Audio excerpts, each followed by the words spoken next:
இன்னைக்கு சூப்பரான டேஸ்டியான தேங்காய் பூண்டு பொடி எப்படி செய்யறதுன்னு பார்க்கலாம். இது பொடி இட்லி, பொடி தோசை, ஆம்லேட், ரைஸ் கூடலாம் வச்சு சாப்பிடலாம். இட்லி தோசைக்கு இந்த பொடியை வச்சு நல்லெண்ணெய் சேர்த்து சாப்பிட்டோம் அப்படின்னா டேஸ்ட் வேற லெவல்ல இருக்குங்க. இதுக்கு 1 கப் துருவன தேங்காய் சேர்த்து கலர் மாறாம ஈரப்பதம் போற வரையும் நல்லா வறுத்து எடுத்துப்போம்.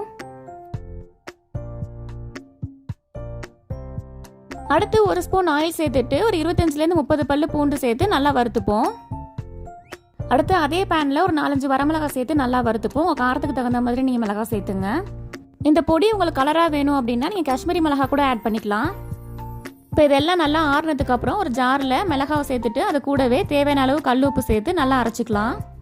அடுத்து இதிலேயே வறுத்து வச்சிருக்கிற பூண்டு சேர்த்து பல்ஸ் மோடில் அரைச்சி எடுத்துப்போம். இப்போ இதை அரைச்சி எடுத்துட்டு இது கூடவே வறுத்து வச்சிருக்கிற தேங்காய் உள்ளே சேர்த்துட்டு பல்ஸ் மோடில் கொரகொரப்பாக இருக்கிற மாதிரி அரைச்சிக்கலாம். அவ்வளோதாங்க, தேங்காய் பூண்டு பொடி ரெடி. கண்டிப்பாக ட்ரை பண்ணுங்கள், அவ்வளோ டேஸ்ட்டாக இருக்கும்.